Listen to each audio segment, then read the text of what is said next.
may be thinking, oh, you know, it would be nice to go a walk in this park that they often go to, or they're walking along a beach, or it's something that they associate with relaxation. Okay? Right. So that's what characterizes what I'll call the fantasy stage. Actually, that's part of self-hypnosis. Now their muscles are starting to relax. Their mind continues to wander. Okay? And eventually, being in that right state of hypnosis, it's called the hypnoidal stage. And if you look in any psychiatric textbook under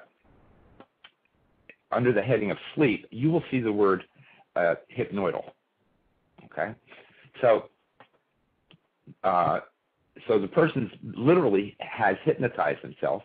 Their mind is still wandering. But at some point, they kind of go over the edge to unconscious sleep. But nobody can tell exactly when that occurred, because when you're in a state of hypnosis, we experience two things. One is time distortion. Either time seems to speed up or slow down, and amnesia. So, for instance, nobody could say last night I got to sleep at 11:14 and 17 seconds. We don't fall asleep that way. We drift into sleep. And so that's the same type of a technique that you use to help people relax. You need to get your patient in a relaxed state, first of all. No. I actually guide them into this state. Okay. I think in the opening you said he's going to he'll make you relax. Now, I don't make people relax. I guide them to become relaxed. Right. Okay. And so basically, the process that I use is I test their suggestibility, which means I ask them some questions, for instance, but I have them answer non-verbally with a head nod yes or a head nod no. Now, what that does, Lauren, is it creates some mental overload from which that client will eventually escape into a state of hypnosis. And when you're in hypnosis, you're not asleep, you have thoughts. I often say to the client, you may have the thought you could walk out of here if you want to.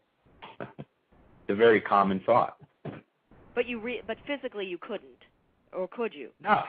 Well, no. Yes, you could, if you wanted to. Sure. But you're just. Yeah. So you're not out of control at all. That's see, the people who say I can't be hypnotized. Typically, that's the type of person who has a fear of loss of control. Exactly. Yeah. Well, Okay. I think that's why it's and I think the entertainment aspect of it has not help people in that. No, it hasn't. Because I feel that that's what it is. No, there's so many things that we can help people with using this tool. It's a tool of hypersuggestibility. Okay. So, I don't know. You want me to describe the process? Yeah, I was going to ask you what would be some of the steps, because for those listeners that do have a fear or are kind of tentative about going on this path. Right. You're never out of control. So is there some kind of process that you go through prior to a patient? Oh, absolutely. Yes. Yeah. I'll give you an example. Everybody procrastinates to some extent, right? Yeah, you're talking to me. I know. Yeah. I have that gene a little bit. Everybody procrastinates. Okay, so if somebody says, Mark, I've been procrastinating getting my tax figures together and getting all those figures together for my CPA. I missed the deadline. Now I got to get it done by October 15th, but I keep putting it off. How can you help me? Okay?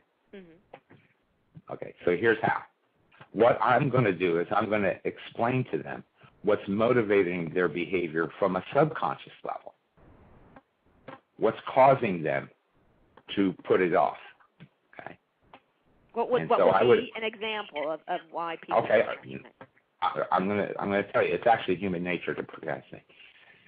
It's because we all operate on what is known as a pain-pleasure principle.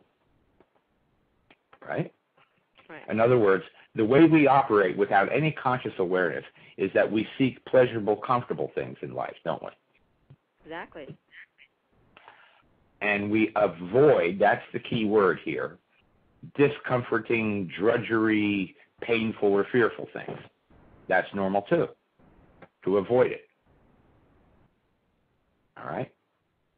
So once the client becomes aware, oh, I'm operating on the pain-pleasure principle.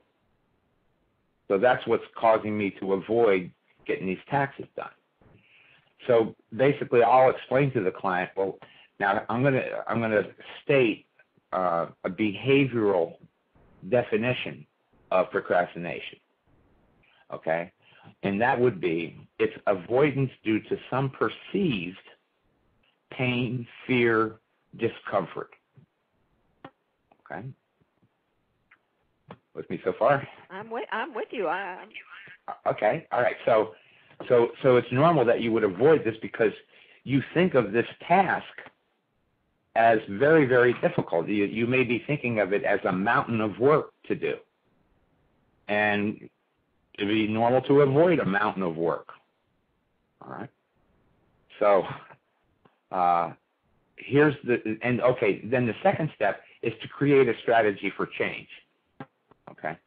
So what I would suggest to a client like that is I said, so what we have to do here is we have to change your perception of this task. Right now it seems like a mountain to you. So let's change the perception and break up that mountain into little hills that are easily traversed, as you will. That is, that it becomes easier and easier to get done. Right. Making sense so far? So far, Okay, it's making sense. I mean, it's basically, well, not basically, but when the word perception hit a note with me, because I think that's a key in how we deal with a lot of things in our lives. How absolutely, sure. And right.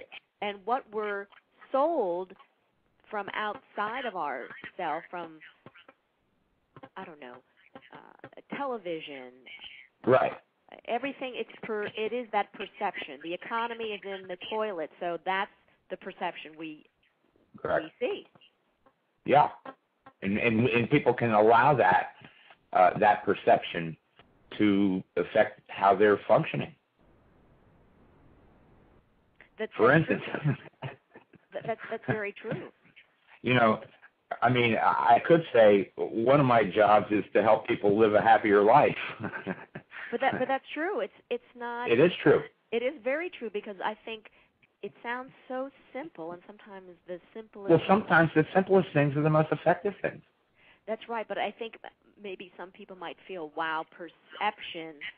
I don't see things that way. You know, I don't see life. Well, that's why we have to discuss it. You know, you discuss it consciously. So what I'm going to suggest to this client is, let's change your perception of this task, okay? Right. So here's what we're going to do. Here's the goal. We want you to use a kitchen timer if you have one, or get one if you don't have one. And noting that the hardest part of this whole thing is getting started. It usually is. Okay, so we want you to get started for only 10 minutes. Just get started. And use your kitchen timer. Okay, you can do 10 minutes, and of course the client will, sure, I can do 10 minutes. That's not.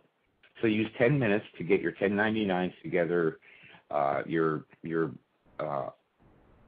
tax papers together, your return from your CPA.